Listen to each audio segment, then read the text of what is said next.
Hinamon ngayon ng mga dating kadre at dating rebelde ang Kongreso na ipakita at ipaliwanag sa publiko kung magkano ang ibinibigay na pondo sa mga komunistang kongresista na sina Franz Castro ng ACT Teachers Party List, Raul Manuel ng Kabataan Party List at Arlene Brosas ng Gabriela Party List. Partikular na binanggit ng dating kadre na si Peter Caramon Mutok ang pangalan ni House Speaker Martin Romualdez. Anya, tanging hiling nila kay Congressman Romualdez na isa publiko ang pondo ng mga nabanggit na kongresista.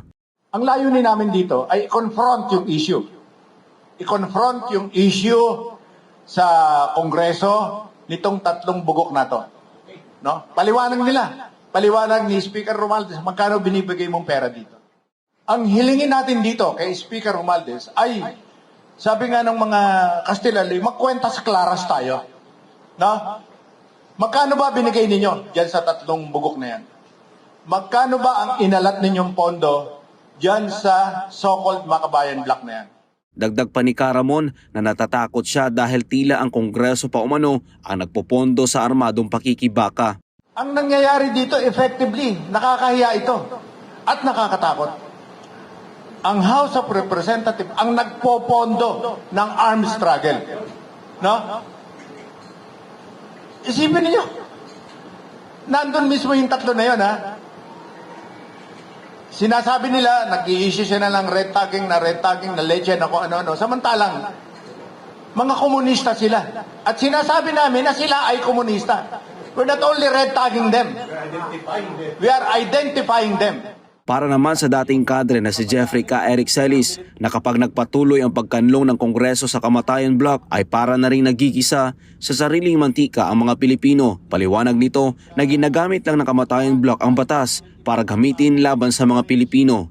Lulutuin natin ang sarili natin sa sariling mantika natin.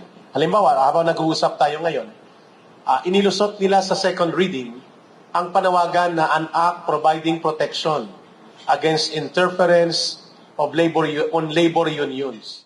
Niluloko ang batas para gamitin laban sa atin.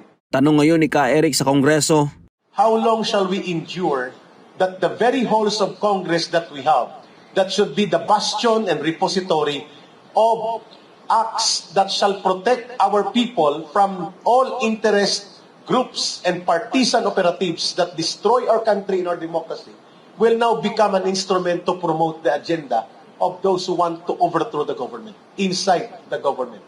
For how long shall we endure that?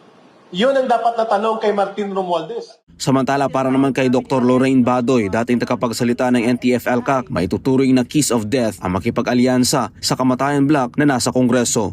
At yung tinatawag namin nila Eric, no, at saka mga nasa SMNI na nakita natin, makipagkuntsabahan kayo dyan kay Franz Castro. Siguraduhin namin yon.